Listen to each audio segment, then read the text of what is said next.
So, picking up where we were right before breaking for lunch, we've seen the demonstration, we've reviewed the steps. It's in your handouts on page number 17. There'll be groups of 3, 15 minutes each.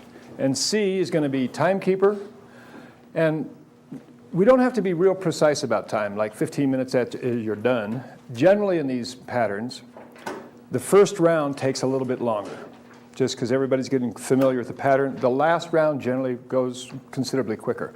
So it's kind of a ballpark, but around that time frame. If it's going a little bit longer than 15, the timekeeper should kind of give a signal that the time is of the essence, right? The other thing I'd like the timekeeper or the observer in this to do is to give their operator, the one who's actually doing the pattern on the other person, some feedback about anything that they observe that they think is quality performance, like pacing and leading or any kind of matching they see them doing, or just anything they do that they've really done well. So give them some feedback on things that your operator does well. Let me step aside here and do a little terminology. In these exercises, sometimes we refer to it as operator and client. Operator is the guy that's doing the pattern. The other person's receiving it.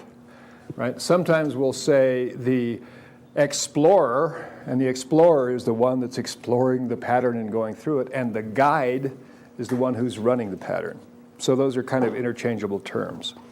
And the observer is the one that's in third position kind of watching this.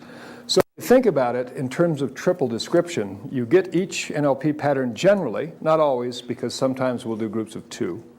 But generally, you get it from first, second, and third position, in a sense, right? You get it in kind of first position as it's done to you, right? And then in second position as you're doing it, and in third position as you observe it being done over here. So just kind of log that away. Before we begin, I want to ask if there's any questions about the procedure itself and the process, the steps of it, and like that. But specifically within that frame, yes? Can an observer interfere if he sees that the operator is doing something wrong? Only if the client or the explorer starts screaming. I'm kidding. At this point particularly, I want you to allow your operator or your guide to have plenty of latitude to make mistakes and then recover from them, because they're going to learn a lot from those mistakes, right? But if it's obviously going seriously awry, at this point, raise your hand and bring over one of the coaches or myself or something like that. Near the close of the day, we're going to go through a list of guidelines for the observer, exactly what the observer can do to give feedback and how to monitor and exercise and like that. So there'll be some specific stuff we covered a little bit later today. All right, other questions? Are we ready? All right, let's once again find 2 people that we haven't worked with, making groups of 3, and begin. Okie dokie. Let's have a discussion, application, generalizations, questions, problems that came up from this last exercise. You got one? Yeah, I do. I'm sorry, she got me Very first. important one. Important one, yes. Because, when, in the beginning before lunch, I said, what I'm going to say? My life, all of it is excellent. I don't need anything to be improved. Right. And it works for them, but not work for me. Mm-hmm. And then, believe it or not, I was crying. So I choose, then actually Harold gave me an idea. Right. When he talks about things to do, he wanted to do something about church. And I said, okay, why you don't something about my prayer? My prayer, sometimes I really feel I am really full content and it's peaceful, spiritual. And sometimes I just can't finish. Mm-hmm. So I thought, okay, why don't just make this one to be my prayer whole time in excellence. And let him tell you what he saw. So this is your spiritual discipline, right? The prayers. Yeah. Prayers. Okay. Yeah. Okay. And Harold, what went on? What happens is, in this exercise, and I hope it happened with a lot of you, that when a person goes into that state that they want to be in, there's a real powerful experience, and they don't want to leave there. Right. They don't want to go back. Right. Exactly. Yeah. You step back, and there's Going back in. Yeah. In this case, there was tears. Right. Absolutely. How many people had an emotional experience? Right? So a third of the group at least, yeah? And again, it's going to depend on the context to which you're applying the circle of excellence, right? If it's an argument with the boss and you need to be more assertive, well, maybe it's not that big a deal, but it really gives you the resources. If it's the resource state that you want to have when you're connecting to God, that's going to be something vastly different. But it's interesting that the same syntactic structure, circle of excellence, applies in both cases. It's the access of resource states. Neat. Yeah. One of the resources that they found difficult to utilize, so I want confidence. Now what confidence means, it means this, and knowledge. Now, the knowledge is the thing that I don't have enough, for example, in some specific situation, but I need it. So Right. how would I? Well, it's the interesting thing, because that's, think about this. Confidence is a state, right? You can go into the state of confidence. Can you go into a state of knowledge about anything other than what you already know, right? So if you're missing information or you don't have it or whatever, and that's what you need in a situation, it's hard to create that because it's not, you don't have the reference experience for it, right? So I think that might be the place where that was somewhat different. So you should leave the knowledge out? Right. Well, knowledge in and of itself is kind of a process, and it's like it's kind of used as a noun in a sentence, like a thing, right? It's not a state. It's not an emotional state. Knowledge is not an emotional state, but the quality of learning or the ability to assimilate learning or express your learning, those are states. Right, Ricardo? Yeah, I was just thinking about that. The ability to learn Yeah. as a state would Yeah. be better than saying, Yeah. I want knowledge. You're right. I mean, It's very specific to exactly. engineering or something. Right. I mean, you could do a circle of excellence with, well, the resource I want is I want to be able to fly. Maybe yes, maybe no. Right. But I want to take things lighter. Different. All right. Other experiences or observations with this? Did anybody run into any problems or stumbling blocks in this? Yeah, Oliver? We had, it felt like, a couple of us were reading it and it was difficult because I just didn't know it. Right. I wasn't able to get Yeah. the timing. Right. Absolutely. And you're all going to be in that position at one time or another. You're doing something new that is relatively complex, right? It's got 8 steps there, and that's pretty much the maximum of what the conscious mind can hold at any given time. And it's sequenced very precisely, and there's a lot of language that goes with it. So that's why we have literacy, and that's why it's written down, right? Literally, because some of these exercises, you're kind of go through it the first time like a script. And if you're the first operator and you're doing it the first in the group particularly, it's like, oh my God, step 2, now please. But by the time you've been through it 3 times, right, at the end there, it was like, oh, I get it. It's So this is what I was saying about once you've done these techniques and patterns 4 or 5 times, then they're streamlined, they become yours forever, right? But there is a learning curve to it. And we expect, that's, it's kind of, in a sense, like the sailing instructor I was talking about in Hawaii. The first thing he did is take people out in the boat and dump it over. Because once you get back in, you realize, okay, I'm safe and I can get back in the boat. I felt dumped over. There you go. Right. Right. Well, think about this sort of NLP saying. Anything worth doing well is worth doing badly at first, right? And exquisitely at last. Cool. What else is out there about the circle of excellence? Yes, Ken? I had forgotten to do the chain step, and so the person running the time clock asked me to do it again, and the holistic healer, Brian, he said there was quite a drastic difference from the chain, from doing Right. the shoulder. Right, tap them and He said there's a big difference. between that and just saying, okay, take that state now, step forward, compared to going through the motions. And I found that interesting. I had forgotten it, and then when they, and he said it made quite a difference. right, Yeah. right. So Made a difference, I'm sorry? The chain step, I don't have the thing that describes it, but it says when you have them elicit it for the future pace, Right. when you have them elicit the state, and just as they're getting up into it at that point, tap them in rather than just telling them to walk in when they're ready. right, That's what we noticed. Right. The physical contact, he says he almost started feeling the tingling Right. of the feelings Right. as he was going. As he was going in. Yeah. This is the point of this. This is what you're doing literally with this technique, is you're taking the environmental triggers or the environmental cues, whether it's a public speaking or 100 people, or whether it's your husband's face or whatever it is, that trigger that in the past would put you in a boom, right? The same trigger now triggers you into the circle of excellence. Because what that does is it utilizes the environment the way it is, right?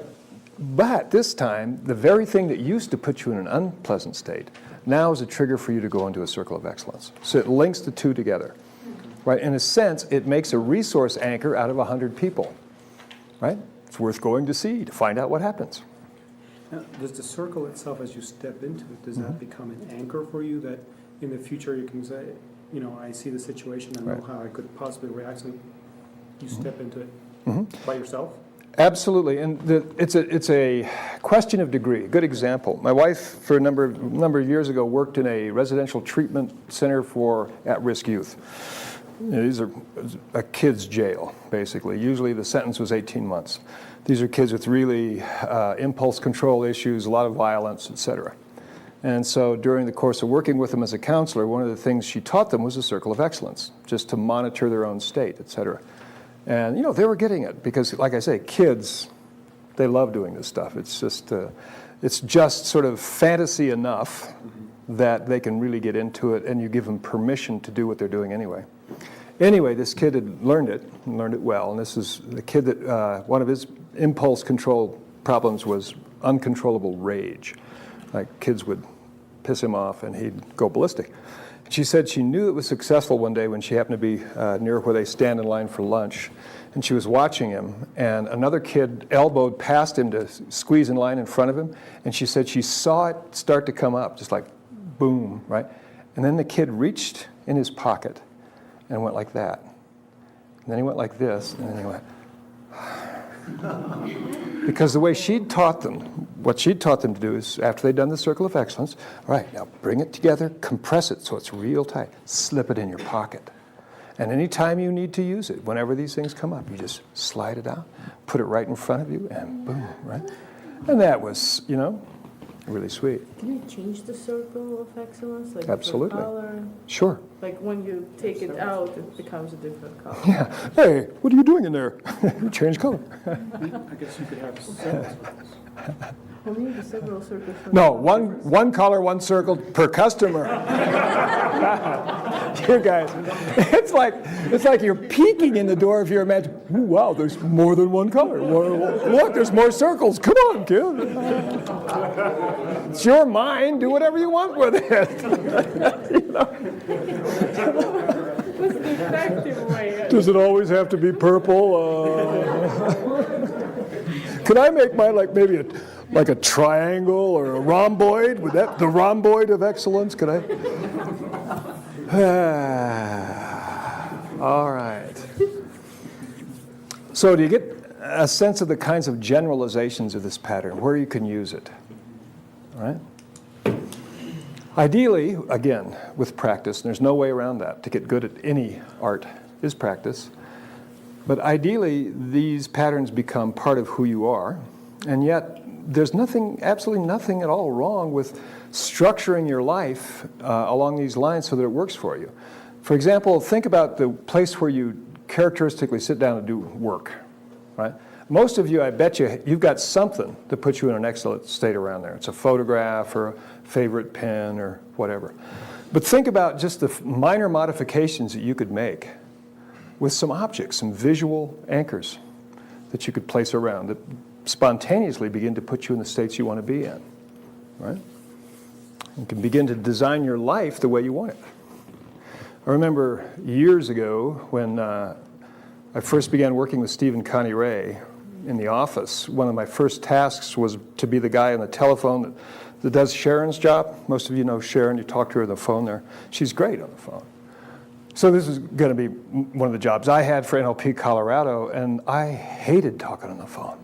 It's like the last thing I want to do is talk to some stranger about. Yeah. So I was in a little bit of a, and what I ended up doing was anchoring compassion and curiosity to the handset, right, repeatedly. I mean, nobody in the office, nobody looking over my shoulder, and I'd get into states of compassion, right? Reach out and touch the phone, right?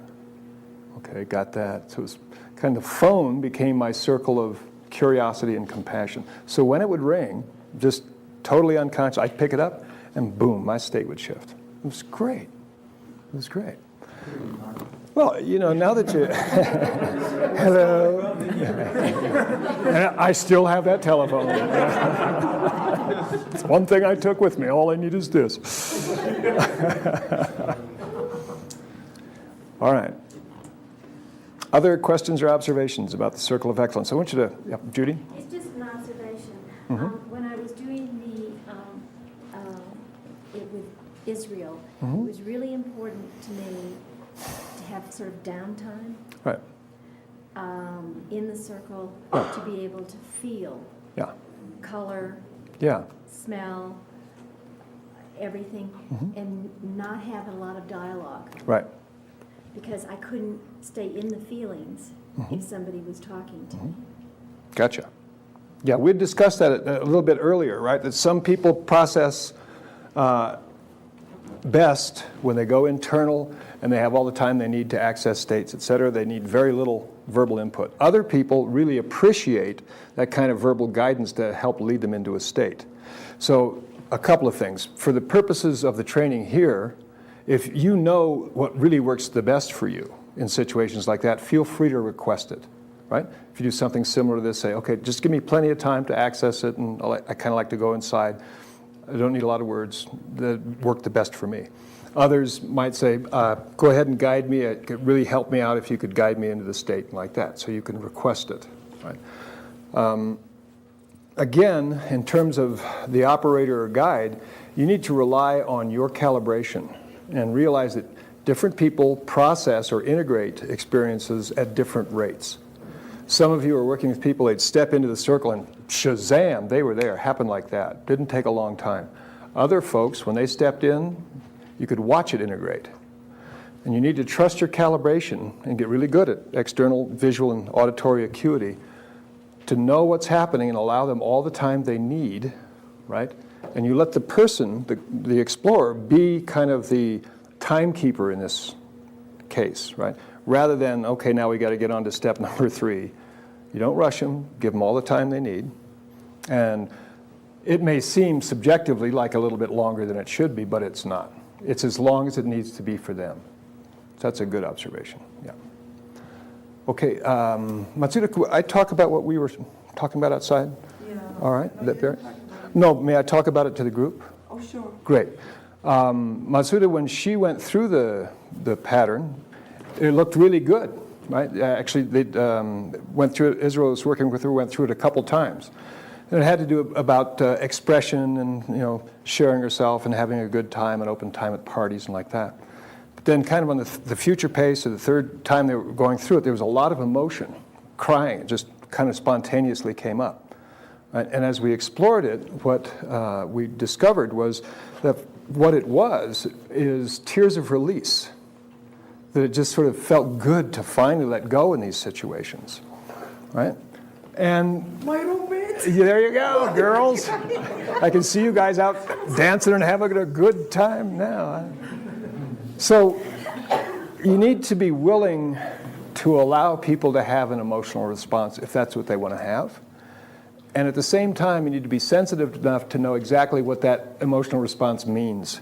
Does this mean that they're getting deeper and deeper into some problem state, that you should break state and, you know, orient them somewhere else? Or is this a healthy thing that's kind of a discharge of old stuff and kind of a release?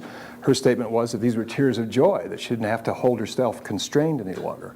So in those cases, boy, let it go, right? Let the body kind of integrate in that way. As we were saying, the same thing with prayer. If it's an intense experience, you need to be willing to allow the person to have that experience. But you also need to be cautious when you're doing this too, because if you're not sure what's going on, you need to find out. Because sometimes people can get into this and something can come up, remind them of something else, and they actually start spiraling deeper into an unpleasant state. And that's when you need to break state, pull them out, maybe even physically from the circle, walk them around, have them look at the clouds, and do a real solid break state before you proceed. That's what I was worried about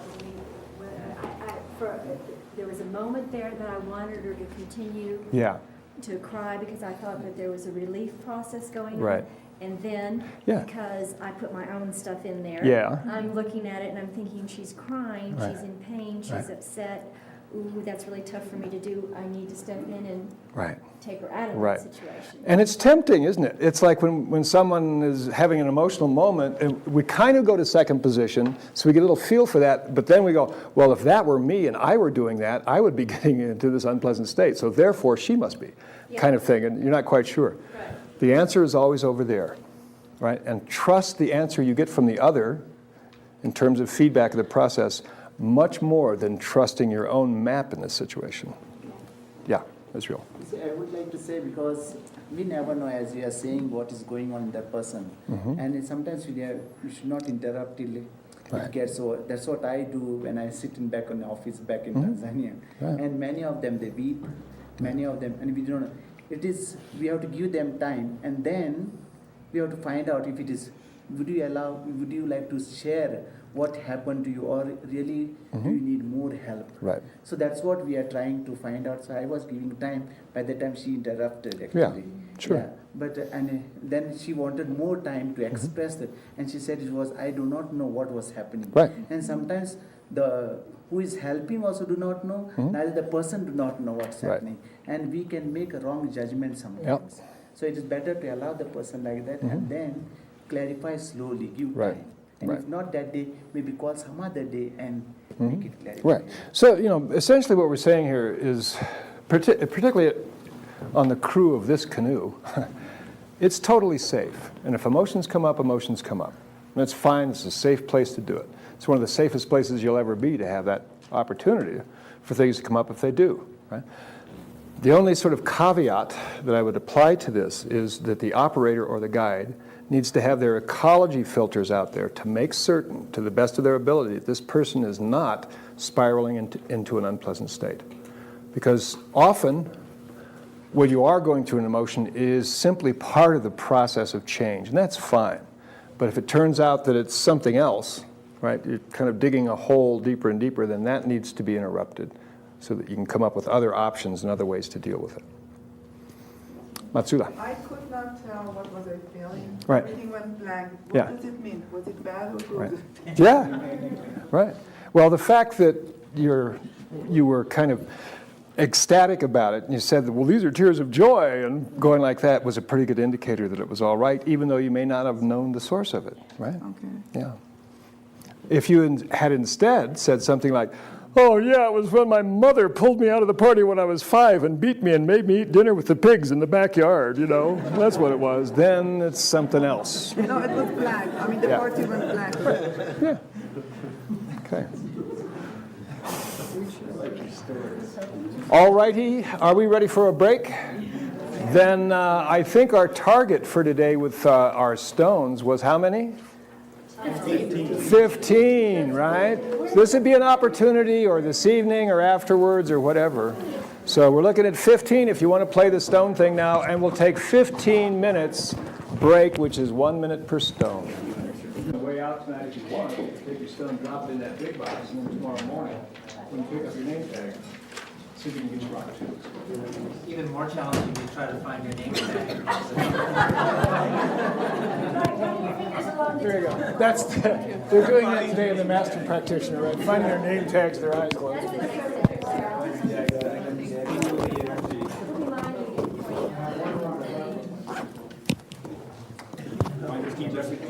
Oh. Dana. Okay.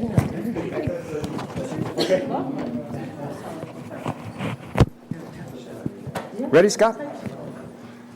Come on up. You want it? You don't have to. Look, when I do this, you can say, no, thank you. It's fine with me. We're going to do some more anchoring here. Okay, let me open up here. All right.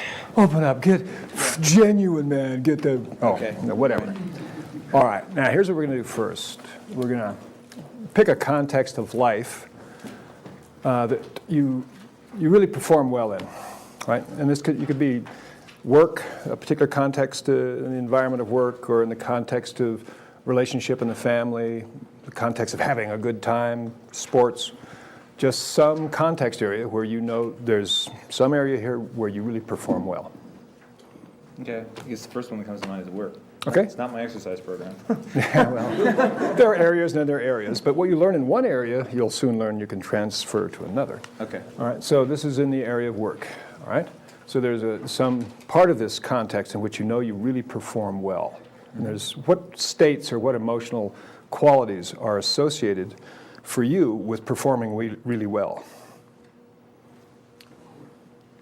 When you're saying states, you mean like the sensory, like the verbal or the visual? Or? It's more the emotional state. Emotional Yeah, state? how you feel when you're really performing well. What would you call that? Well, I'm a little analytic, and so probably when I have a lot, I feel, I have a lot of knowledge about the subject, I feel, then it elicits confidence. So I have confidence, All right. believe in what I'm doing, it's just feel empowered. Okay, so confidence and sort of self-empowerment.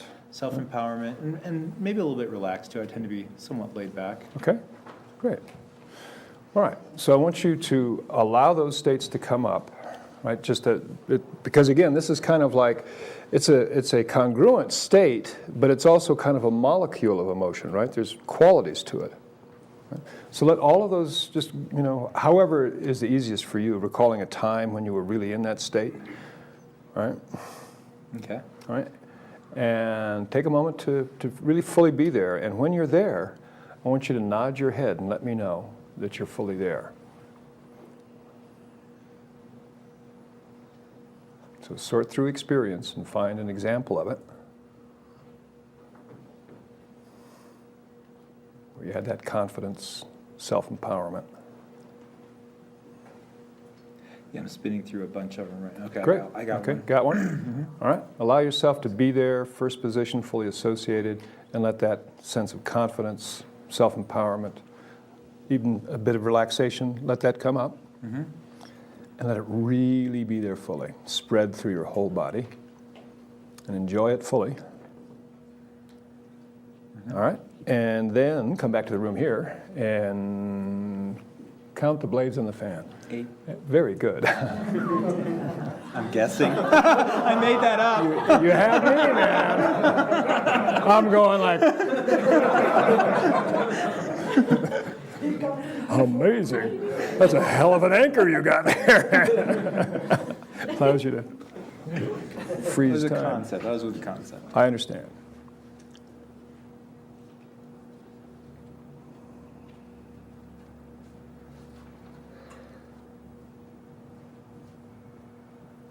All right, then come back here again. Now, was that time as robust as the first time?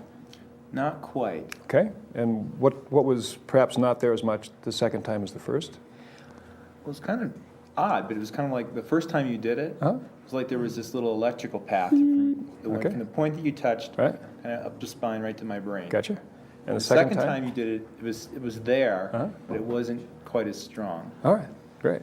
So just allow your body to be open to that kind of strength being, transmitted.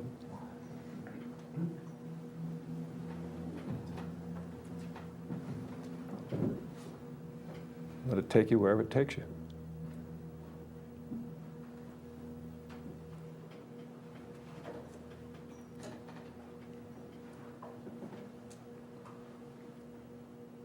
All right, yeah, great. Now you notice that, let me backtrack on what I've been doing. Your calibration should have indicated this. First, we identify the resource state, right, where he's performing well. In a specific context, we have him just linguistically go back there, fully experience it, and you notice what I did, and there's absolutely nothing wrong with this. You can trust your own calibrations, but you can also say, nod your head when you're there, right? Which I did. He nodded his head. Great. So at that point, I applied an anchor, 3 fingers right here on his left knee, right? Stabilized the state with the anchor, broke state, looked at the thing, fired it off, and what I noticed was that there was an integration. He came out of the neutral state, and it took him a minute to get there, and it looked almost the same, but not quite. So I wanted to find out what went on, so I said, what was the difference between the first and the second? And this little jolt was somewhat different. Then I just verbally said, that's fine, that's okay. So just allow yourself to open the reception to that and let yourself receive it, and let's do it again. And I fired off the same anchor, and this time gave him a little bit more time, and it took a minute, but then there he was, and it stabilized. So I'm confident that we've got a good, useful resource state anchor here, right? Now, we're going to stay within the same context, and this is going to be the context of work, right? And I want you to sort through your experience once again and come up with a context in which those resources, that particular quality of performing well, would really be to your advantage, would really be useful, right? A place in work, in the work environment where you don't feel as if you have it, or as much of it as you'd like. Okay. Got one? Yep. All right. Now, Similar one to what we were practicing outside. great. All right. Okay. So I'd like you to go to that state for a moment. And it's not particularly pleasant, but just be there for a moment so that Okay. we can be there for a moment before we change it. And again, once you're there fully, I want you to nod your head and let me know.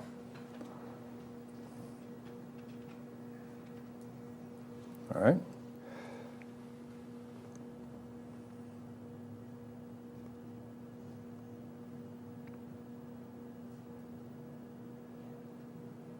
Okay, and then I think there's 7. No, that would be out. It could be. There might be Could 6. We'll have to.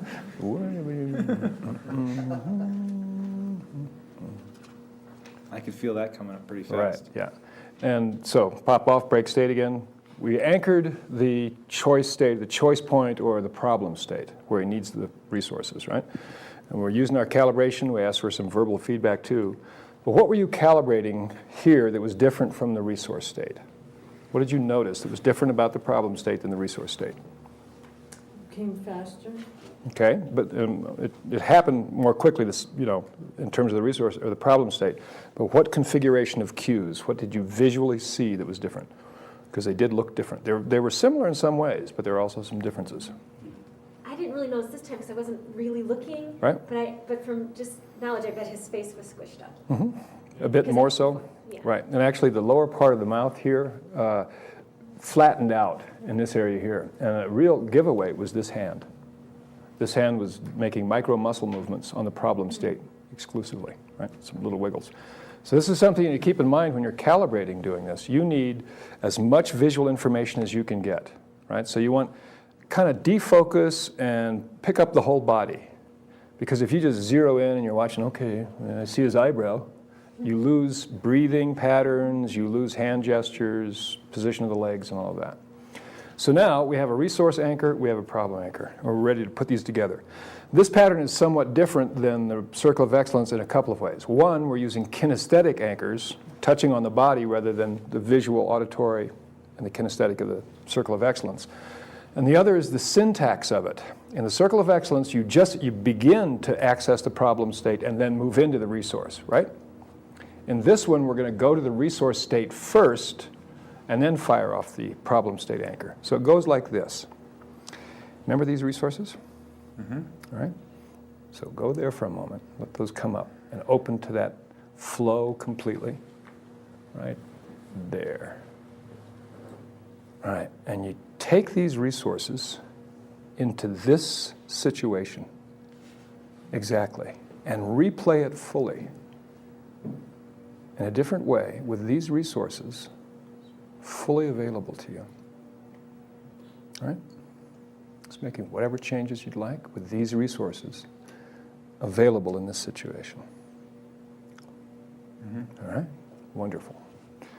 So that was, I noticed, a pretty quick response right when we began the integration. Yeah, it was like, Yeah, it was like a negative jolt Right, there. yeah. It was strong, and then I could kind of, then I brought the resources over. But when Right. you hit that negative It just spot, boom, spiked a little Yeah, bit. it did. And then there was a kind of an integration. right, Right? and then I got to, dealt with it. And Right. And this, when you're this is called integrating anchors as opposed to chaining anchors. The circle of excellence is chaining. You access a little bit of the problem, then the resource.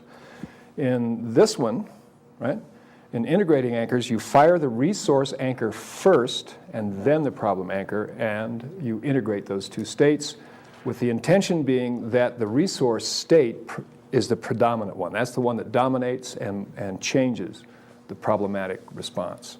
So my question to you now is, when you think about that, whatever the problem context in work was, what's it like now for you? pretty good. I think there's 7.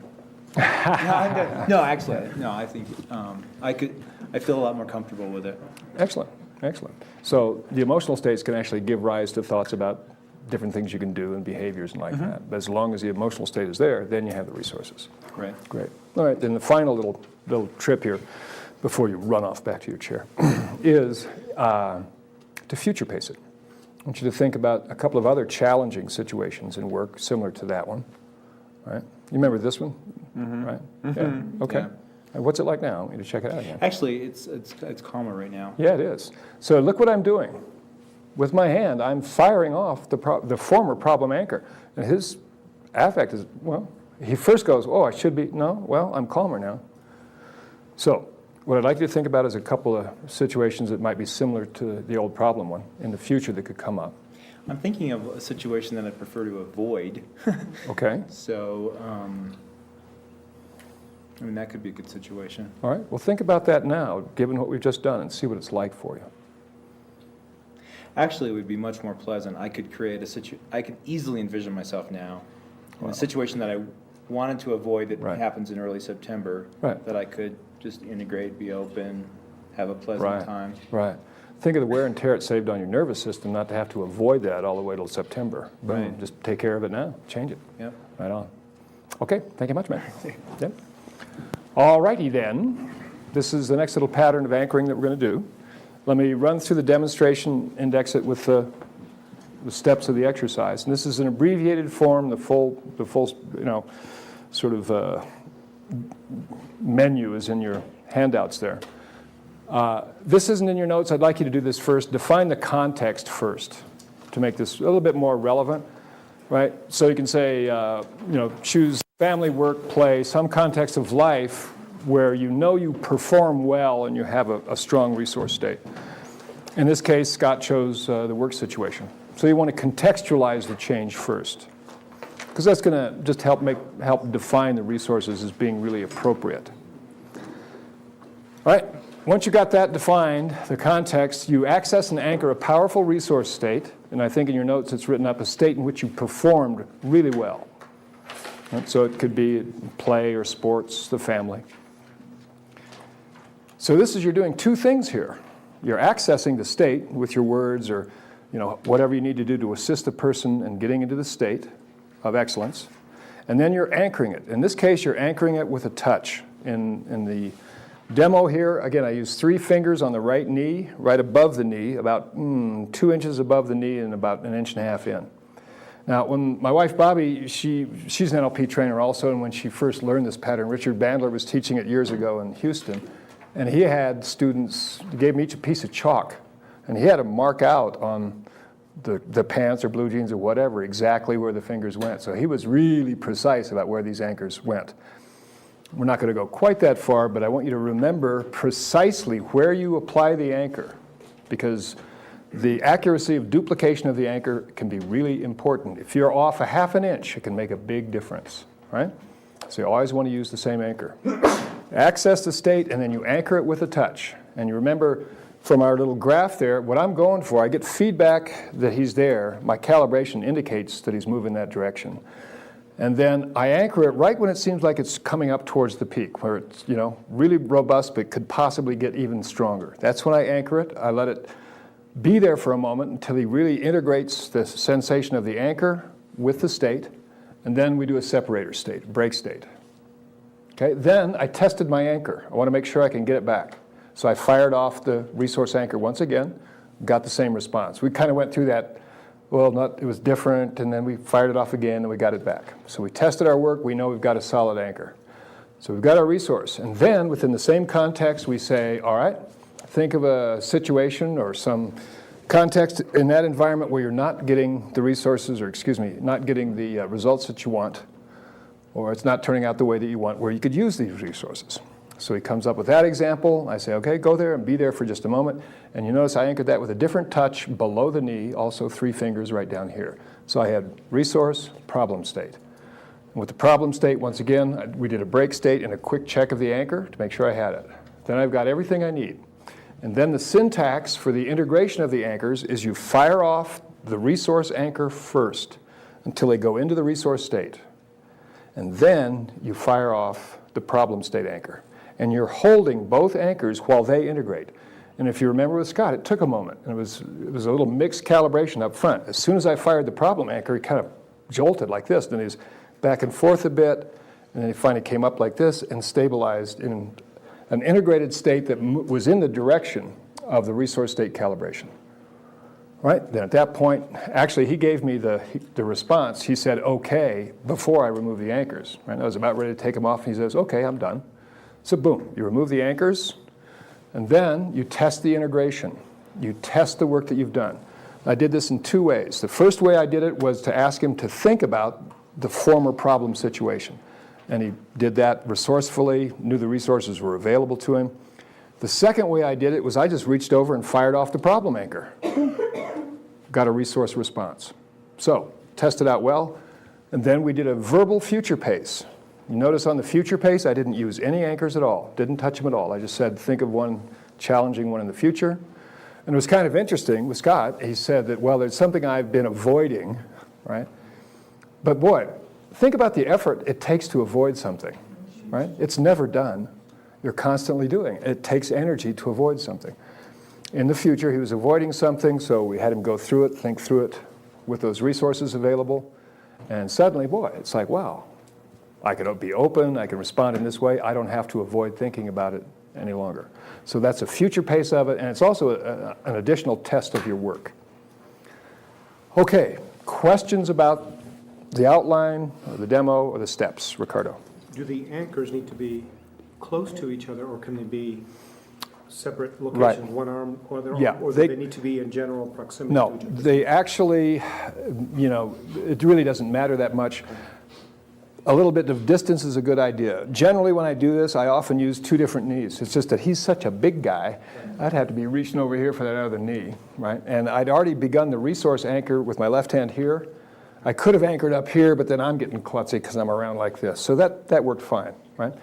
The one mistake that you don't want to make is the mistake that I made the first time I did this in my practitioner. I anchored the resource state like this, then I anchored the problem state like that, using my left hand for both. So when it came time to integrate the anchors, it was like, uh-oh. my left hand can't be in 2 places at once. So you can use 2 knees, you can use a shoulder and a knee, whatever you like. Oliver? So we test between 2 and 3 and then test at 5. Right? Exactly. You want to test both anchors. Right, and that's written up in the lengthier version of your handouts that you have. It doesn't say between 2 and 3 to test. Right. Right. Yeah. Let's put it up there in red. Yeah. Great. It will be in your handouts there, I believe. Yes, Chris? In the handout, it actually says on 7, when you're testing the integration, fire anchor number 1.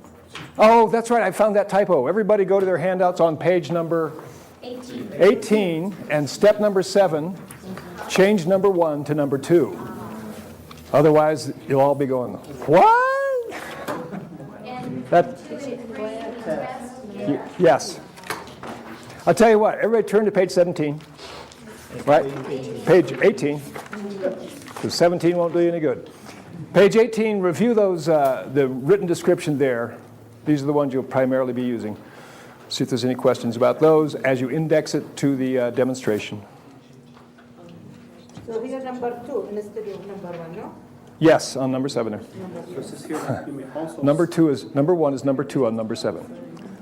it says you can also stack this anchor, so you can add additional resources. Right. Feelings. Okay. Now, Ricardo had a good observation here. It says in your notes that you can also stack this anchor, right? I verbally did that because Scott said that this resource state had a mix of qualities, had self-confidence, a certain kind of relaxation. So I verbally said, that's fine. You can have all of those be there at the same time. So he kind of did this on his own unconsciously. You can also do the following.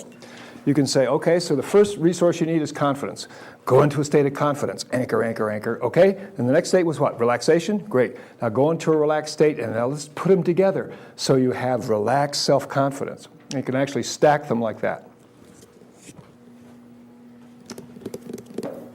But just with him saying both together. Right. That's okay. Yeah, you can also do it linguistically.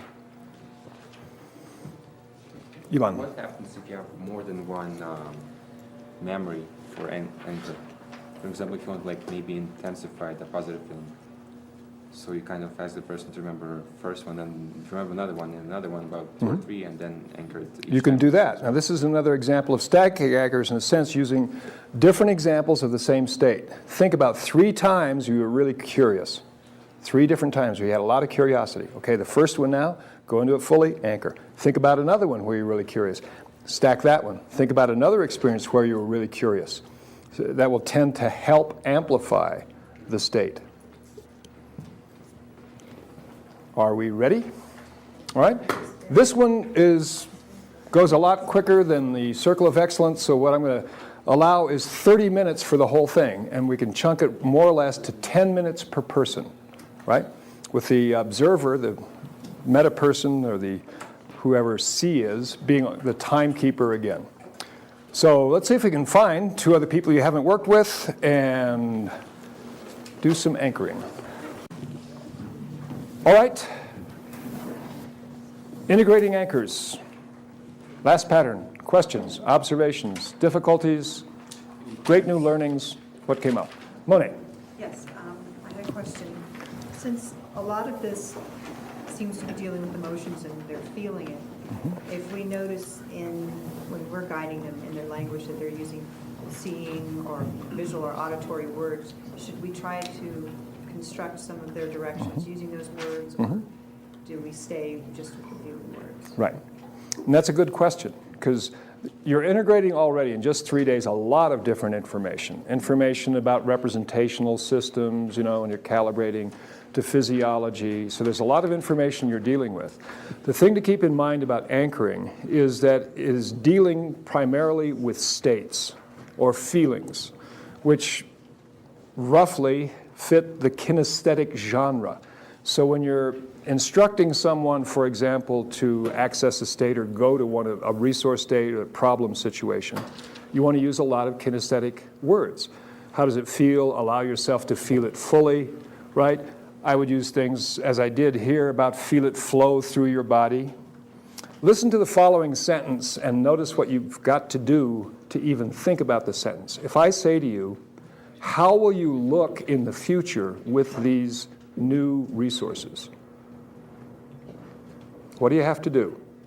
Step outside. You have to step outside yourself to even process the sentence.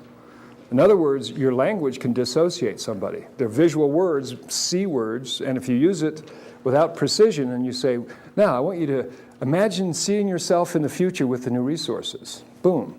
You're only going to get part of it because they're going to dissociate from this future pace.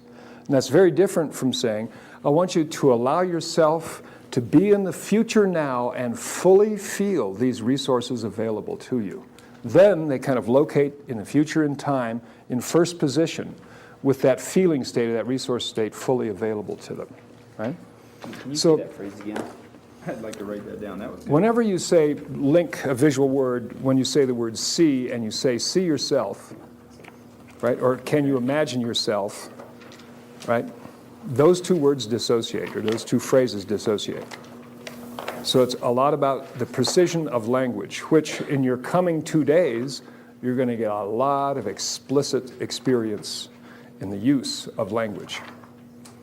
Okay, so some fine points about this. So how did you put them in the future then? You said I want to allow yourself you to to. be in the future. Allow yourself to fully feel these resources in a future situation. That's one way to go about doing it. You mean first see yourself and then associate it? You could do both. So this is a strategy. I want you to see yourself in the future using these resources, right? And now step in. Ultimately, though, in a future pace, you want a future pace to be fully associated. First position is if they're there, actually in the future, using those resources. Other observations about this kinesthetic anchoring? Ivan. The last step that says the future pace. Yeah. We have to think about the future event. Right. And have these resources available to you. Right. Well, I had it, but it wasn't that strong to take me into action. Okay. So to fix that, we used anchor for Okay. future. You could do And that. worked. Yeah. Ideally, does this make sense? That during the future pace, when they thought of a future situation, it was still kind of like, well, I don't know. Not quite as robust as, the original thing. Ideally, when you future pace someone, you should get the same robust response, right?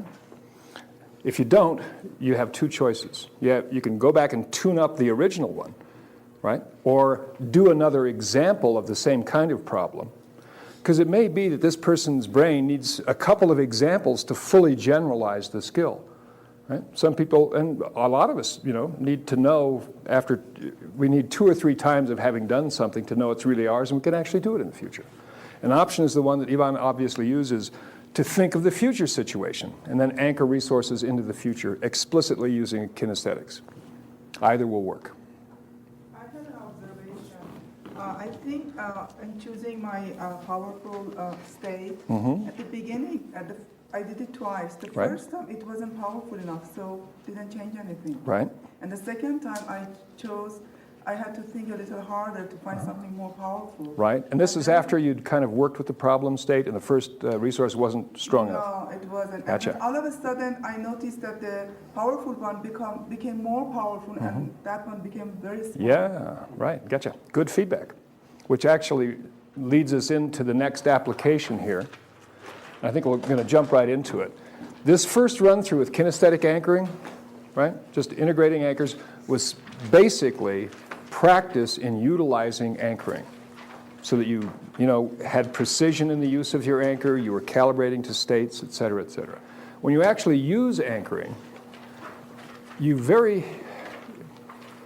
often use the problem state first as a filter, as you did, a filter for what resource is appropriate or what resource do you need, right? Does that make sense? We talked about that briefly. That the problem state itself can help refine and define the resource. So let's demonstrate using the pattern in that way. Lori, would you be willing to come up and play around?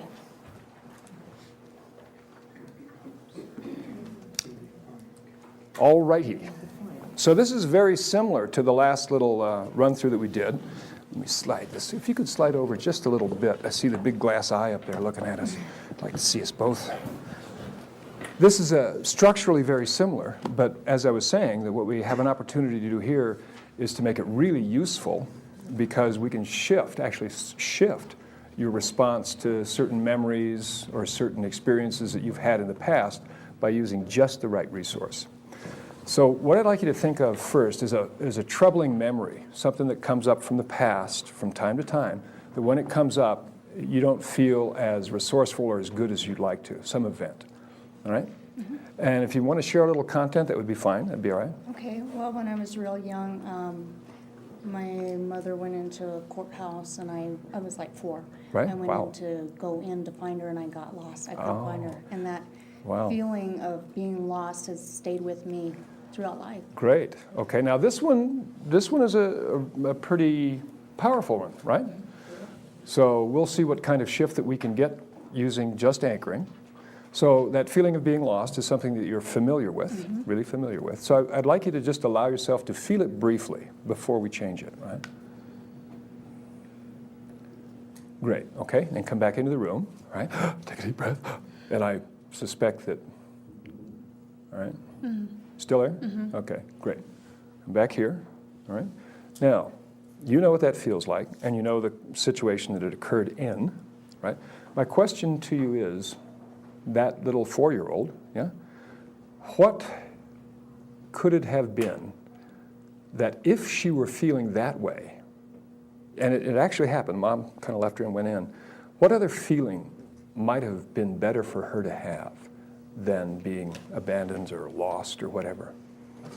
Well, if I would have stayed where I was supposed to, I wouldn't have this feeling. Yeah, right, there is that. Well, if it never happened, that would have been a good idea, right? I guess a sense of security. A sense of security, okay?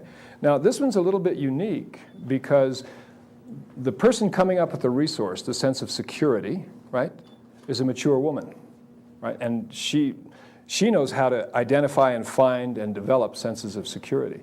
Not so easy for a 4-year-old, right? So in a sense, you're going to be giving a gift to this 4-year-old, right?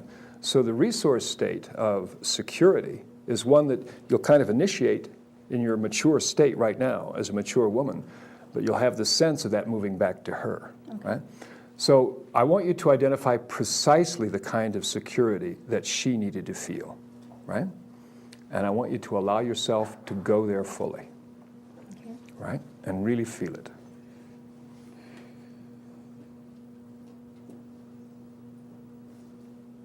And let that security flow all the way through you. And know that you are safe and secure. Great. And then you can come back into the room here for a minute. And then we'll just check here. Wonderful. All right, great. So now we have two anchored states. We have one for this feeling of, what was the word the 4-year-old felt? It wasn't insecure, it was lost. Right, exactly. Abandoned. Great. And then we have the resource that this 4-year-old needed, the sense of security. So now we're going to put them together. And this is where you kind of, in a sense, project back through time a gift to this 4-year-old. And here's the gift, is security. I want you to take this security back through time with you to this situation. And let this situation be permeated with a sense of security inside the body of that 4-year-old. So that what happened could happen, and yet this sense of security was with her. She may not have known where it came from, but there it is. And she does whatever she does with this sense of security, to find mom, go through whatever she needed to do. But this time, with this gift from you, being received by her, and just let that really reverberate through the system, all the way back in time. Replay that with the security fully available to her. All right. Great. Complete? Is she okay? Wonderful. And you can come back here. Whoa, you look pretty deep there for a minute. Cool. All right. So how's she doing? I want you to think about her for a moment, that whole event. There's no fear there. Wonderful. All right. Now the one thing, again, this is a little bit deeper than you might want to get into with simple anchoring, but it demonstrates how effective this can be. For our exercises, my recommendation is that you keep it within the recent past of maybe 5 or 6 years. This pattern is called changing personal history, right? Because literally that's what you're doing. You're changing the way that you experience your own history. And to have the ability to give a gift to yourself that had to go through that of security, that's pretty profound.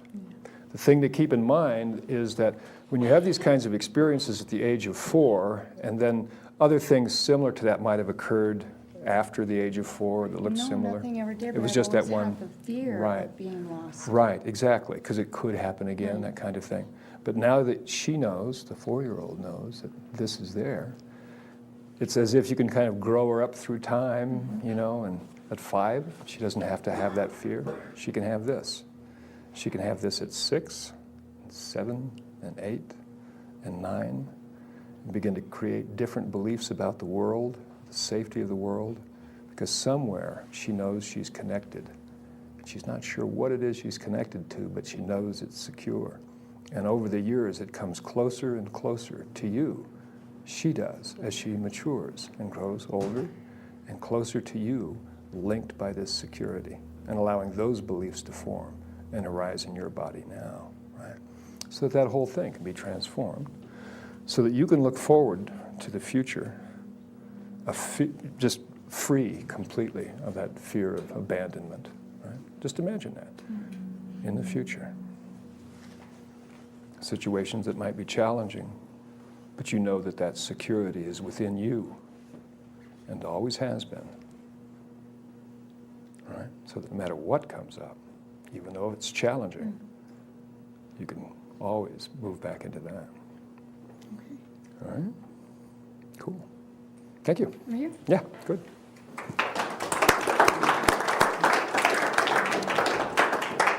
Okie dokie. So this was a process in which we identified this first, right? Essentially the same structural pattern as integrating anchors from the last time, But this time we identified the problem state first. And for the purposes of this exercise, we're going to deal with the problem memory, right? Something, a past experience that you had that left you feeling in a way you didn't want to feel. Again, my recommendations for this first run through is, make it something that was disturbing, you didn't like in your memory and experience, but sometime in the not too distant past, right? Rather than, again, the time when mom threw you out with the bath water and you landed in the rose bush and rolled down the hill and the cow came and ate your whatever, right? So you identify the problem state and you access, you let the person briefly go into the problem state. Now, when you're anchoring problem states, you need just enough of it so that the person knows this is the state they're dealing with. So they need to get into it just a little bit. It's not like, think of the problem, okay, gotcha, right? Allow yourself to feel enough of the problems, you can begin to really feel those emotions come up, da-da-da. And if you want to get some content, that's fine, because when people share content, they often move into the state. So you're calibrating, and when it's there, you anchor the problem state. Do not go any deeper than you need to do. There's no point in eliciting a depth problem state. That's right, Lori, and you felt horrible, didn't you? You were abandoned. My God, your mother left you. Anything could have happened. That was terrifying, right? Further down. You don't need to do that. You need just enough of the problem state so that both of you know exactly what you're dealing with. All right? And once you've accessed and anchored the problem state, you do a separator state, and then you test the anchor. Fire off the problem anchor again, you should get the same response. Then you've got a filter. You've got, first of all, what it is you want to change, but you also have a filter for the appropriate resource, right? And does it make sense how this experience would call forth the need for security as opposed to the need for curiosity or, humor or anything else? So the resource is directly relevant to the problem in this case. Then, once you identify the resource, you access and anchor the resource state, right? In this case, a sense of security. Then you do a separator state, and you test the second anchor to make sure you've got the resource. Then you have two anchors, problem and resource. And then to integrate them, what you do is you fire the resource anchor, the second one you placed, you fire that first. Take these resources into this situation. So you fire the resource first and then the problem state anchor. Right? This is different from the time you just did it. Last time, right? Let's see, actually, is it? No, it's the same. Right. Scratch that. Fire the resource first, then the problem state. And you integrate them, allowing whatever time you need for the integration. Right? Then you test the integration. And again, there's two ways to test. You can have the person think about the original problem state, which is the way that I use. It's, how's that little girl now? She said, well, she's not fearful. There's no need for fear. Right? Or you can directly fire the former problem anchor, and you should get the resource response. Once you've tested the integration, then you do a future pace. You have them imagine similar kinds of situations that occur in the future, and just notice, did this internalize, did it streamline or not? All right, questions? When you test integration, you keep your fingers in anchoring? When you're testing the integration, you're doing it, you can do it one of two ways. You can ask verbally for them to think about the problem state, and you should see something different, right? The other way to test it is to just fire off the problem state anchor, right? Anchor number one, and you should get a resource response if the integration was successful. Again, if it's not, what do? Right, you re-anchor. You may have to stack some anchors, add another resource, whatever you need to do to boost that up. When we were doing this before, I wasn't sure. I kept the anchors on. Mm-hmm. Do you need to do that, or can you just fire them off and then pull away? The thing to keep in mind is when you're firing the anchors, you're firing off these states. So you want to hold both anchors for a sufficiently long time for the integration to occur or to become automatic, right? And often, as I did here, I think actually with the demonstration with Scott told me he was done before I removed my hands. That's fine, right? But if you just go, okay, you ready? Go, right? You're just going to get a little bit of both states. You want to fire them both off so they're both active and they're going through this integration internally, right? In a sense, you can't You can't keep them on too long, but you can keep them on too briefly. Yes? Will this Renee? be confusing if the person uses the same anchor locations that you? Yes, absolutely. Particularly this close in time afterwards. Might not make a difference a week from now, something like that. But my recommendation is let the person know that you're working with where your anchors were from the last time and use a different place on the body. Okay? What if you cannot find any resource anchors? Can't find a resource for a particular problem? Yeah. All right, then what do you suppose we could do? Model? We could model somebody, right? We could use something along the lines of the new behavior generator, right? For my particular problem, I cannot. All right, then we'll have somebody step into the group with you when you're ready to work. Yes, Ken? Question about perspective on that. When you were doing the integration, you were talking about bringing the resource to her. Right. So Lori was in third person? In a sense, and that was something that you guys hopefully won't run into to that degree. The reason is that the separation in time between a 4-year-old and a mature woman is pretty great. So that's why in this particular case only, I was using words like it's a gift you'll take back. That was just to verbally give her some suggestions for the way it could make it easier for her internally. It's quite likely I could have done it with no words and just said, okay, take these resources back to that situation. The words hopefully just made it a little bit easier for the integration to occur. Yes, Judy? I'm noticing that you're using a certain tone of voice, Yes. talking slowly. Mm-hmm. Is there a little bit of hypnotic suggestion? There's more than a little. Okay. All right. And the thing is that when you have the section on hypnosis, this will all become obvious. But I was walking around the groups and watching and listening to all of you do exactly the same. I didn't see anybody say, okay, now take these resources here and put them over in this state. How's that? Da-da-da. There's a sense that you're actually communicating with something, some aspect of the person that is a little bit more profound in the conscious mind. So your own voice tends to slow down. You tend to get a little bit more direct, a little calmer in your pacing and leading to make it easier because they are going through an unconscious integration. So in a sense, you're communicating to the unconscious mind. Right? Your separating state seemed less extreme, like you basically were coming back. In this case? Yeah. Yeah. For a couple of reasons. In this one, the access to the problem state was very rapid and had been with her a very long time. Right? So I knew accessing the state was not going to be a problem. Right? And the separator state was going to be sufficient for me to access the resource. The point of a separator state is to maintain distance between the two states so the states can remain pure. Atsuda. I have an observation. I'm having it. As you are talking about the process, I'm doing it. Good. Is everybody else like this? I don't know. Are you finding a resource? I don't know. I was like, when you're explaining something, I'm just doing it. Yeah.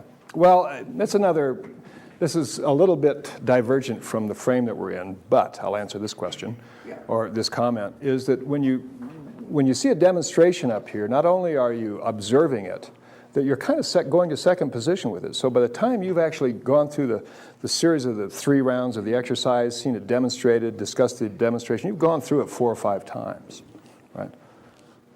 All right, about the exercise, about the demonstration, anything before we begin? Yes? Can you say a little bit more? I mean, you've done this for so many years, but about anchoring itself. Mm-hmm. You're trying to touch the same position, but also you're putting the same pressure, you're putting your hand, are you...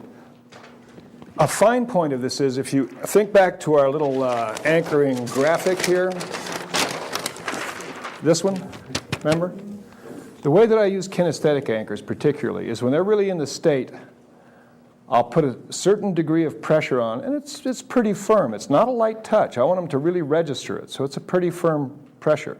And then often, when I'm integrating anchors, particularly with the resource anchor, I'll start with the same amount of pressure, but then I'll slightly increase it, right? Because that increase of pressure, because I've kind of anchored the increase of pressure to an increase of the state, it actually boosts them up this ladder a bit, and it can amplify the resource state. Can you say something related to that? You were doing this, and I had an observation that it depends on how people feel it. Like he, at the beginning when we were putting less pressure, he couldn't do it. Right. He asked for more pressure. There you go. Right. So you want this to be, again, you remember one of these fine points was the uniqueness of the anchor. And a light touch may not be sufficient. You want it to really stand out from the background. So you don't have to, anchor, but you want to anchor. Nice firm touch. You apply it from the beginning. I mean, not after he in full state and then you apply it. You apply the pressure, or you put your finger when he's at the beginning, when he bring the state. Okay, and you increase the pressure by the time he's the full picture in it, then you increase the pressure. Right. As they're really getting into the state and you can tell it's really there, then you begin to apply pressure and you say, that's it, okay. really enjoy that state. Okay? So then when you go back to it, you can really kind of pump the state up by increasing the pressure. Ready? All right. Same amount of time, 10 minutes each.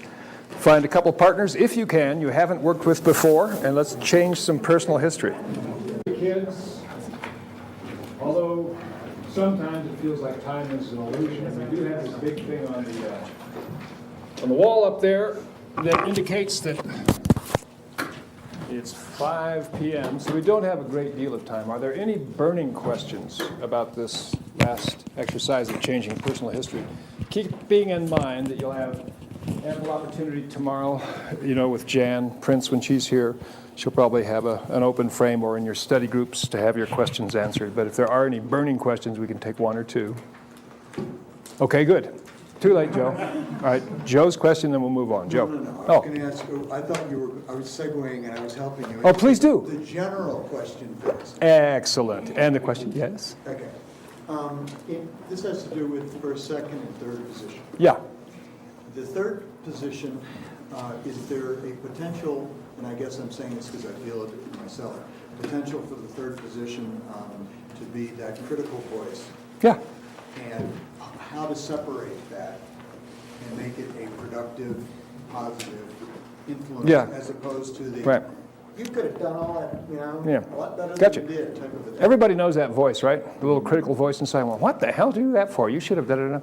My recommendation is that you educate that part of you that is doing the critical dialogue. You teach that part how to go to first position and second position. Okay. Relocate. Yeah. Give it some flexibility. All righty. Well, 3 days. We started off in the little village of Nahiku on the coast of Maui, learning some navigation to become cartographers and navigators. And hopefully that metaphor has a little bit more depth now that we've explored our own maps of reality, the maps of reality of other folks, and we've realized the distinction between a current day copyright and one that's not current, right? Your progression is going to continue in the exploration of the uncharted territory of the maps of your own reality. Next time around with Jan Prince, who is going to lead you into 2 days of explicit language use and information gathering with language and NLP. And I will return in actually 1 week from this time to do the integration at the end of halfway through the training and learn some other stuff. I want you to keep in mind, along with this navigation metaphor, that we're still in the process of learning how the whole thing goes together, how the boat works, how the tiller moves, the sails are set, how to trust the boat, how to work with the rest of the members of the crew, and that the voyage itself doesn't even begin until you leave. That's when the voyage begins. We got plenty of time, right? And vis-a-vis anchoring, what I'd like you to keep in mind, I think most of you have already begun to recognize this, is that you yourself are an anchor. All you have to do is walk into a room, and every association, every state, every relationship that you've had with others in that room is immediately anchored to who you are, right? That's pretty profound, for good or for not. And we also know that we can change those states. So simply keep in mind that you, as a human being, have a tremendous impact on other people around you, even when you're not necessarily directly interacting with them. Because we're all kind of icons for a rich self But that self doesn't exist in isolation. That self is always articulated in relationship, or what Gregory Bateson referred to as the wisdom of the full circuit, right? So I think I'd like to close this first 3 days of the voyage with a quote from Albert Einstein that kind of speaks to this whole notion, right, of who we are and how we sometimes get lost just within our own skins and we forget the wisdom of the full circuit. What Einstein said was that a human being is part of the whole called by us universe, a part limited in time and space.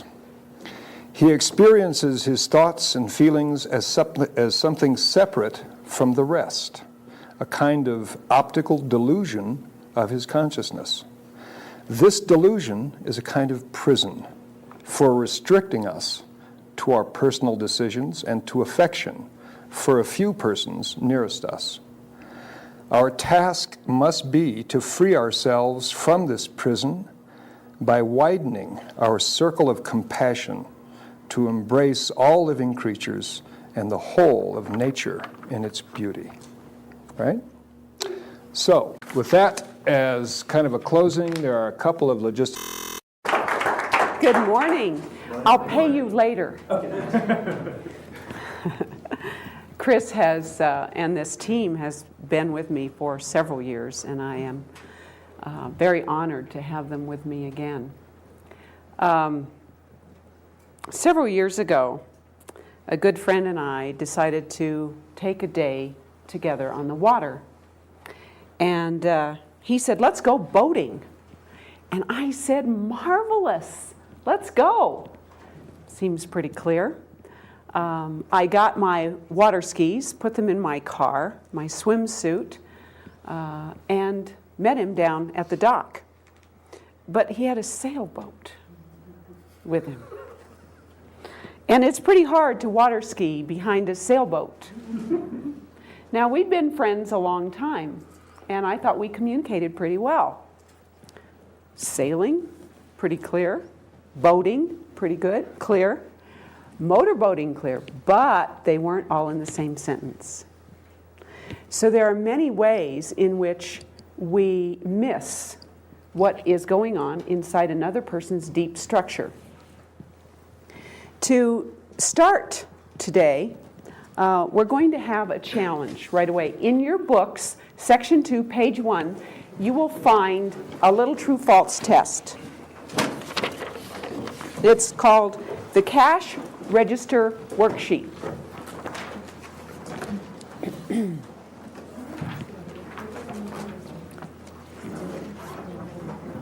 So once you've found it, you can follow me as I read it. And then I'm going to ask you to answer the following 11 questions with either true or false. Do it quickly. You will not be graded. Your hair won't fall out if you do it incorrectly. Nothing is going to happen except some discovery. So here's the story. A businessman has just turned off the lights in a store when a man appeared and demanded money. The owner opened the cash register. The contents of the cash register were scooped up and the man sped away. A member of the police force was notified promptly. Okay, that's our story. Sounds pretty clear. Now, in your booklet, circle true or false under each question or statement. Do it quickly. What about the question mark? Excuse me? The question mark. If it's neither true or false. No, you're not sure whether true or false. Do it. True or false. Pick one. Just true or false? Pick one. Yes. True or false.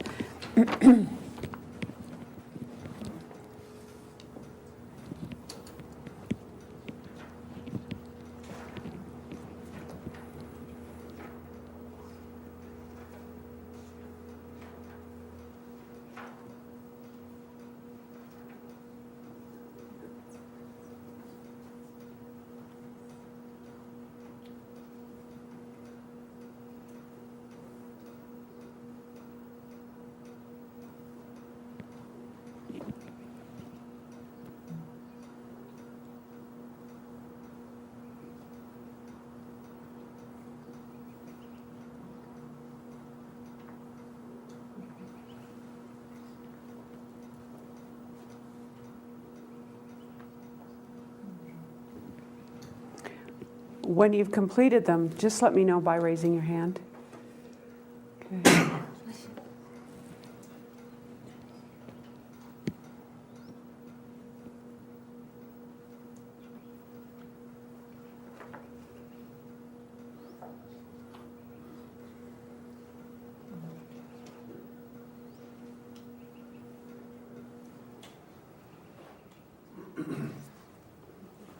Okay. If you're one of the few that has not yet completed it, do it. Great. Now, I'm curious as to how you, oh, I can't move this. Okay. On question number 1, how many truths did we have?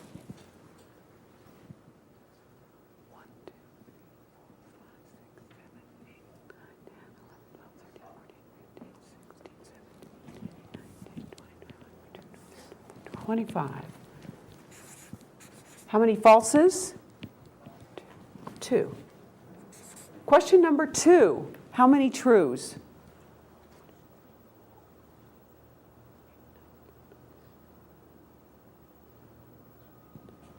$20. And falses?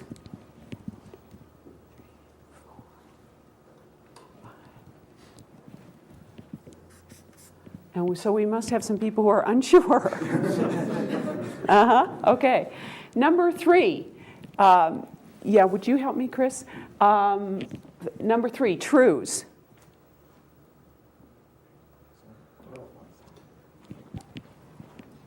Truths. Either 4 or 5, huh? Let's say 5. And falses, let's say, okay, 20 is close enough. We're going to, or 21, something like that. Number 4, truths.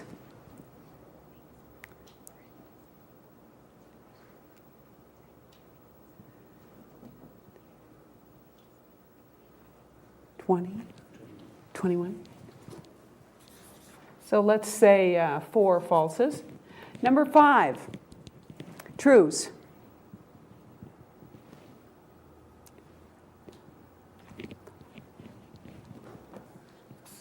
Okay, and so we'll say 19 of those. Number 6. Truths.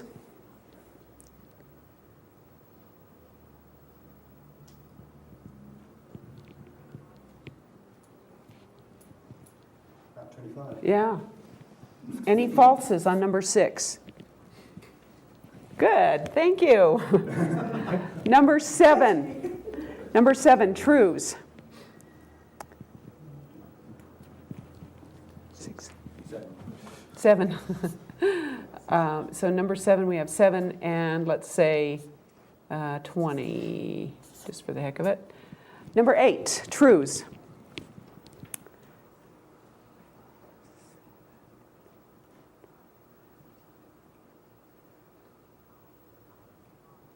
Pretty well full house. A full house. Any falses on 8?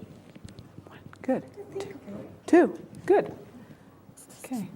Number 9, truths.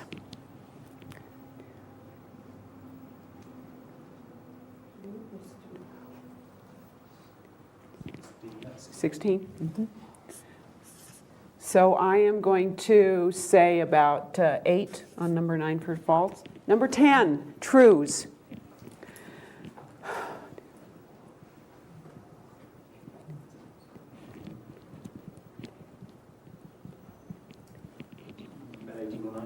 I got 21, so we're good. Let's do 20, and we'll say 5.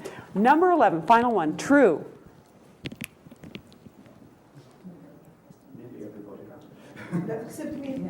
Okay, all right, so let's do falses.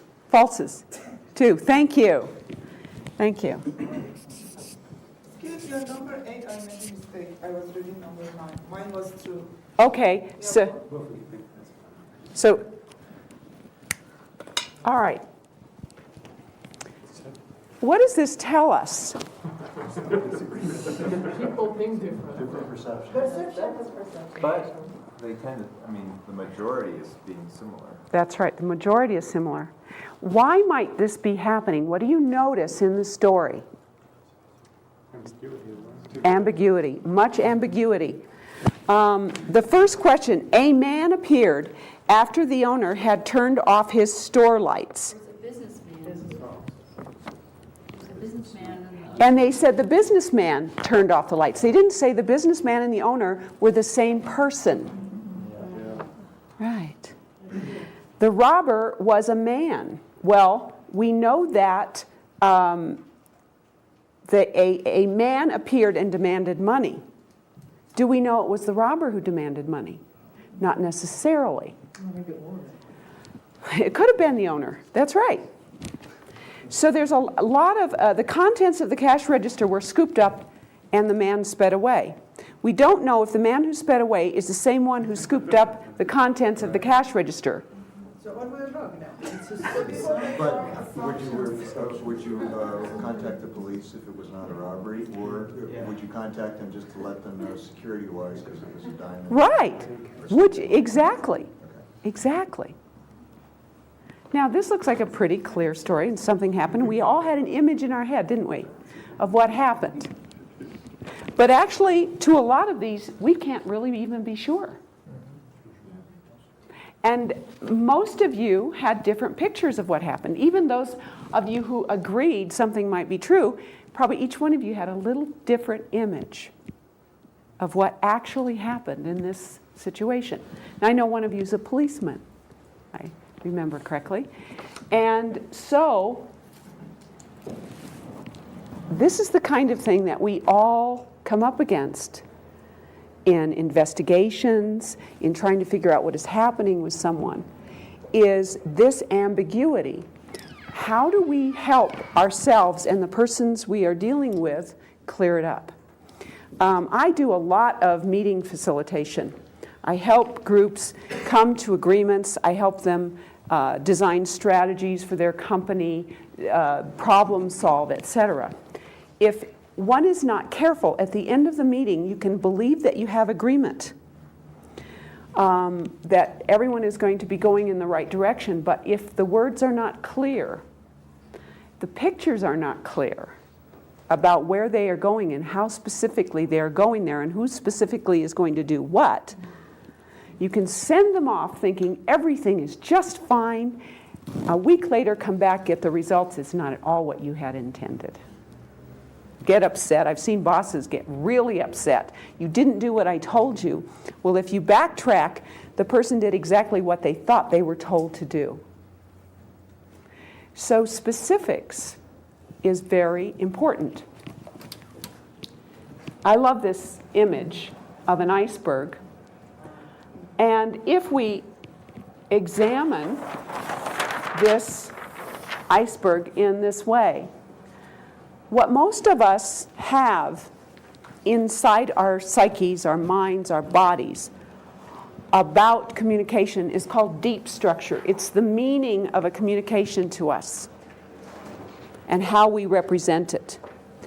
By the time it gets to the surface, a surface structure gets out and put into words, it has been deleted, distorted, and generalized. Because we have inside images of what is going on, we have to translate it into some sort of communication model, words and gestures. Remember, all communication is redundant sometimes, unless it's incongruent, and then it is not redundant. Then the only redundancy is that it is incongruent. Yes? So getting from below here to up here, you lose so much. When we're in a ship, the only thing we see is that top. What's below can sink our ship. And the same with communication. Now, if you add two of them, imagine them one here and one here, what you've got is all this deep structure being filtered, deleted, distorted, and generalized, then going to someone else with their own iceberg. They are then going to delete, distort, and generalize what has been said and take it back down. It will be very small at that point. I guess what just makes me wonderfully in awe of human beings is that we understand each other at all. So, one of the things that John Grinder and Richard Bandler studied a long time ago was linguistics. And they wrote 2 books called The Structure of Magic 1 and 2. And if you've read those books, you've gotten an idea of some of the ways in which people delete and distort information and some of the ways in which you can tease that out. And that was developed into something called the meta model. Now, meta means about. It's a Greek term. It means about or above or higher than. Meta model. So it's about communication. About or above? Above or about. About is sort of above. Okay. It's about this. It's about this in an umbrella of it. There are terms that even the way NLP has been refined to be more clear, which is interesting because at first in the structure of magic and in some of the first trainings, the words used to describe things were so obtuse that confused people for a long time before they could focus on what was being said. Yes? I don't know what obtuse means. Thank you for asking. Vague, confusing. Yes. So it has been refined into terms that hopefully we can help you understand. So the meta model is a set of questions. This is on page 2. This definition is a set of questions to gather information to specify a person's experience. Okay? And we are going to do very small chunk things in the next 2 days. So you will get an experience of all the different ways people distort, delete, or generalize information. At the end of this, you will allow your unconscious mind to just notice in general. So we have pieces that we're going to talk about. They're unspecified verbs. I am going somewhere. I'm going somewhere. Well, how specifically am I going? By car, by train, on foot, whatever. So that's unspecified. Again, if we go, I'm going boating, we're going to go boating. That was unspecified. How specifically? Nominalizations are verbs turned into nouns. They're from an active form to static. They've suddenly been frozen. One example is the word relationship. In its verb form, it is, I am relating to someone. So you take it active. But then we're still not clear, are we? It's unspecified how specifically I'm relating to someone. And think of how many times you said, I heard someone say, I've had a good relationship, and you have a whole picture of what that means. It's probably not what's going on at all. Because you don't know who's relating to whom and how specifically they are relating to each other, and it's good according to whom. Right. Then there are universal quantifiers. So it's taking an instance and generalizing it to everything. All women make men crazy. Now that might be true, but it makes something that you can quantify, one thing, into a universal. It's applied everywhere. And you'll hear yourself doing it, other people doing it, and it affects the way you think and decide, and we'll have an experience of that. I'm doing a brief overview. There's the modal operators of necessity and impossibility.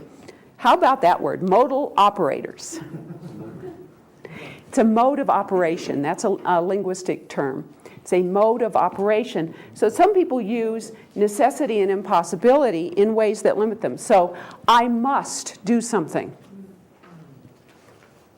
Or I could never do something. And that limits their experience of the world. So how do we know that's happening, and how do we help ourselves and other people in that way? Uncover it and expand their universe. Comparatives are another way. I'm doing badly. Compared to whom? In what way are you set it up that you're judging it against what or against whom? Lost performative, again, another linguistic term. It means the performer is not there. And it's usually in term, you'll see parents do this. It's necessary, you need to add that universal quantifier, to be polite. Oh, really? It's necessary for whom? And what is polite also?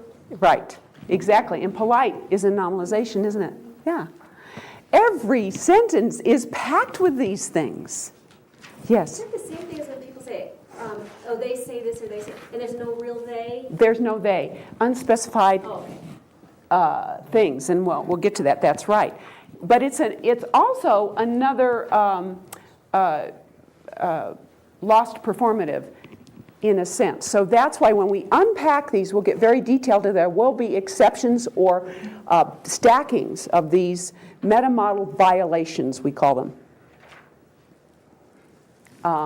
When we take them into little pieces, we'll get a chance to feel them in our bodies and notice what happens in our heads when we do them. When we put them all together, you can have one sentence that will have all of these.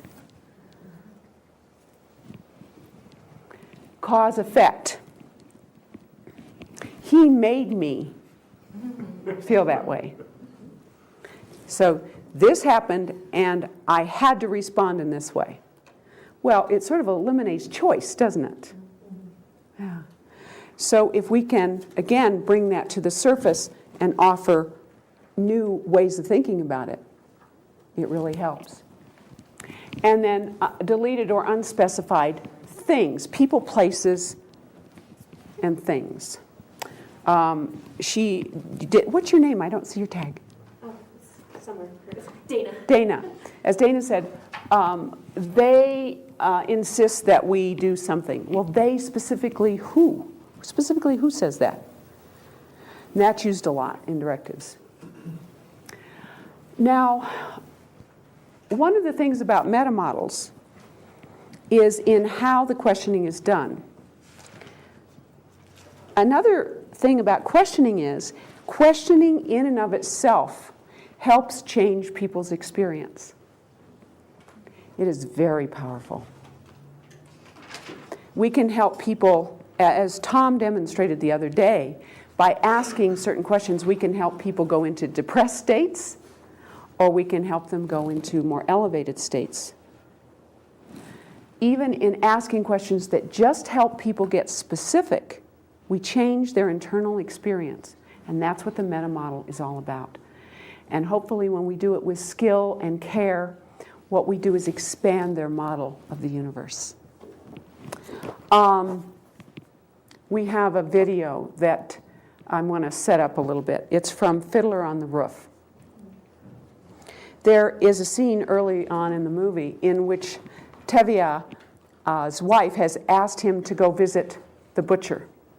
That's very important. What Tevye does not know is that the butcher has talked to his wife, and he has said that he wants to marry the daughter, Tevye's daughter. Okay. All Tevye knows, because all she has told him was, you have to go talk to the butcher. And he finally agrees to go talk to the butcher. He has no idea what it's about, but he's making some assumptions. The man is a butcher. Okay? That's all he knows.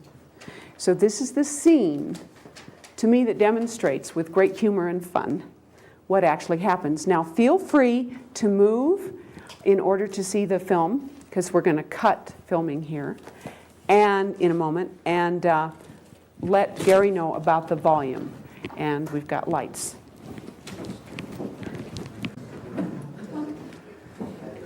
Okay. How many of you were triggered into remembering similar conversations? Especially, does this happen between spouses a lot?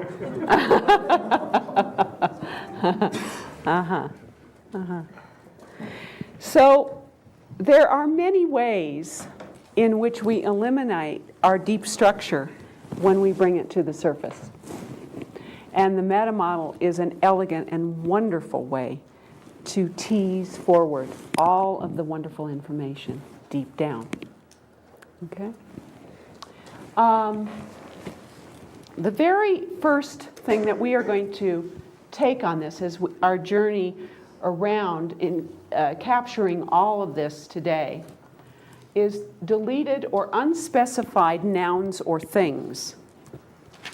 And this is in your book as well. There's a section on it.